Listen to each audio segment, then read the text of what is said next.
안녕하세요. 저는 청년 A-1 목장 고진희 청년입니다. 반갑습니다.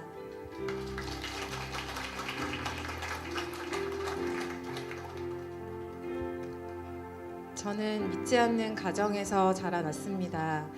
아버지는 평상시에는 조용하고 자상하셨는데 일에 대한 스트레스와 삶의 문제들이 생길 때면 술을 찾으셨습니다. 가정을 뒤집어 엎고 엄마에게 폭언과 폭력을 휘두르며 가족들에게 깊은 상처를 주셨습니다.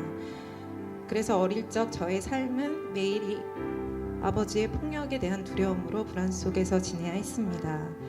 집에 아버지의 폭력이 두려워서 매일 아버지가 죽었으면 좋겠다는 미움과 원망에 사로잡혔습니다. 또한 학교에서는 선생님과 친구들에게 받는 이유 없는 미움으로 속상할 때가 많았습니다. 소심하고 소극적인 성격에 늘 외롭게 지냈고 진정한 친구가 한 명이라도 있기를 간절히 바라며 지내다 사춘기가 왔습니다. 그렇게 찾아온 사춘기는 저를 더 어렵게 했습니다.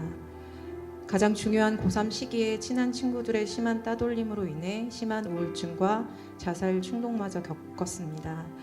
이처럼 저의 자존감은 바닥을 치고 있었습니다. 또한 인생의 문제들은 쌓여만 갔고 결국 찾았던 것은 아버지 때문에 제일 싫어했던 술과 세상적인 음란한 문화들이었습니다. 술에 취해 있으면 근심 걱정이 잠시 동안 완전히 사라져서 너무나 좋았습니다. 그렇게 세상에서 살면서 시간이 흘러 회사를 퇴직하게 되었습니다. 일을 그만두고 쉬면서 느낀 것은 인생에 대한 심한 불안과 끝없는 자존감의 추락이었습니다. 일을 쉬면서도 전혀 편치 못한 마음으로 불안한 나날을 보내던 어느 날 친한 동생의 전도를 받게 되었습니다. 그 친구는 예일교회로 저를 안내해 주었습니다. 그날이 바로 오늘과 같은 기빈 초청 주일이었습니다. 자리에 앉아 찬양을 듣는데 알지도 못하는 그 찬양 속에서 하염없이 눈물이 흘렀습니다. 또한 누군가 내 마음을 만져주고 있음을 느끼게 되었습니다. 찬양과 말씀 속에서 내가 죄인임을 느낄 수 있었습니다. 저는 오늘과 같은 기빈 초청 주일인 이날 예수님을 영접하였고 예수님을 제 주인으로 믿기로 고백하였습니다. 그렇게 신앙생활을 하며 저의 기도 제목은 가정의 구원이었습니다. 매일같이 술에 취해 폭력을 휘두르는 아버지의 구원이 저의 첫 번째 기도 제목이었습니다. 그렇게 매일 기도한 지 1년 뒤에 엄마가 교회에 나오게 되었고 그리고 예수님을 영접하게 되었습니다. 하지만 아버지는 교회로 오지 않았습니다. 그렇게 몇 년이고 세월이 흘러 건강이 좋지 않으시던 아버지가 심장마비로 돌아가셨습니다. 저는 너무나 갑작스런 아버지의 죽음 앞에 큰 상실감을 경험했고 이 상황을 현실로 받아들일 수 없었습니다. 저는 그 책임이 저에게 있다고 느껴져서 너무나 괴로웠습니다. 그리고는 아버지를 살려달라고 기회를 달라고 하나님께 간절히 기도했는데 하나님께서 저의 기도를 외면하셨다고 생각했습니다. 저는 이 일로 하나님에 대한 원망과 알 수 없는 분노로 교회를 떠나게 되었습니다. 하지만 하나님을 떠난 제 삶은 평안하지 않았습니다. 그저 모든 사람들이 싫었습니다. 아무도 만나지 않는 대인 기피증에 시달리며 바깥 출입 없이 지냈습니다. 그렇게 두문불출하던 어느 날 예일교회에 부임하셨던 여 전도사님이 집에 찾아오셨습니다. 전도사님은 저희 집에서 행복 모임을 하자고 하셨습니다. 강건하시는 전도사님의 요청에 결국 저희 집에서 저와 전도사님 둘이서 행복 모임을 시작하게 되었습니다.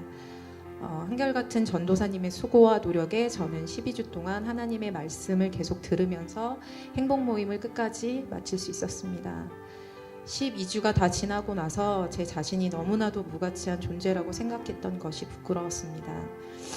저는 여전히 하나님의 귀한 딸이었고 아직도 하나님이 저를 너무나도 사랑하심을 깨닫게 되었습니다. 그래서 그동안 떠나 있었던 예일교회로 다시 돌아오게 되었습니다. 하지만 예일교회에 온 성도님들은 아무렇지도 않게 저를 처음처럼 다시 반겨주셨습니다. 저는 이렇게 하나님과의 관계 그리고 사람과의 관계가 회복되면서 다시금 열심히 교회 생활을 시작하게 되었습니다. 예수님을 만난 후에 제 삶의 가장 큰 변화는 가정에서 복을 누리게 되었다는 것입니다. 예수님은 엄마를 구원해 주셨습니다. 오랫동안 우리 가정을 묶고 있던 제사를 없애고 가정에서는 하나님께 제사 대신 예배를 드리게 하셨습니다. 또한 아버지를 향한 원망과 미움 미움으로 매일을 살아갔었습니다. 하지만 제가 만난 예수님은 그 모든 원망과 미움을 사랑으로 바꿔주셨습니다. 이러한 원망과 미움으로 매일 밤마다 꿈속에서의 가히 눌림을 당했었습니다. 하지만 제가 만난 예수님은 더 이상 가히 눌림도 없게 하셨고 편안하게 잠을 이루게 하셨습니다. 일할 때는 자신감이 있었지만 내 손에서 하던 일이 사라지면 불안했습니다. 제 생각으로는 누구보다 좋은 옷을 입고 꾸미고 다녀야 했습니다. 그래야만 사람에게 무시당하지 않고 더 좋은 친구를 사귀게 되는 줄 알았습니다. 술과 세상 문화의 즐거움이 전부인 줄 알고 살았는데 그러나 예수님은 내가 어떤 옷을 입든 어떤 일을 하든 내 조건 그리고 상황, 환경과 상관없이 변함없이 나를 사랑하셨습니다. 그럴수록 제게 더 가까이 오셔서 사랑한다고 말씀하셨습니다. 또한 그 모든 암흑 속에서 저를 구원해 주셨습니다. 그래서 저는 그 하나님의 사랑을 붙들고 나아가려고 합니다. 이제 곧 저는 예의교회 2호 선교사로서 필리핀으로 단기 선교를 위해 떠납니다. 이 모든 것이 하나님이 주신 사랑을 세계 모든 자들에게 전하라고 하시는 하나님의 명령을 실천하기 위해서입니다. 저는 무엇보다 저와 같은 어려움과 삶의 어둠 속에 방황하고 있는 자들에게 이 기쁜 복음을 전하고 싶습니다. 그래서 그들도 제가 만난 예수님을 만나기를 바랍니다. 지금까지 저를 영적으로 잘 자랄 수 있도록 도와주신 예일교회 모든 성도님들께 감사드립니다. 아직도 저를 다시 반겨주시던 성도님들의 환한 눈빛이 잊혀지지 않습니다. 또한 늘 힘이 되어주고 위로해준 목장 식구들께도 감사드립니다. 어떨 때는 친구로 옆에 있어주고 늘 하나님의 말씀으로 힘이 되어주고 위로해준 목장 식구들께 감사드리고 또 어떨 때는 친구로 옆에 있어주고 어떨 때는 오히려 많은 가르침을 주는 식구들인지라 너무너무 감사하고 사랑합니다. 그리고 늘 하나님의 말씀으로 훈련시켜주시고 양육시켜주신 담임 목사님께 감사드립니다. 담임 목사님의 끝없는 사랑으로 지금까지 신앙을 지켜올 수 있었던 것 같습니다. 이 은혜는 앞으로 더욱 충실한 교회의 일꾼으로 차근차근 보답하겠습니다. 마지막으로 죄인된 나를 사랑하셔서 구원해 주신 하나님께 감사드립니다.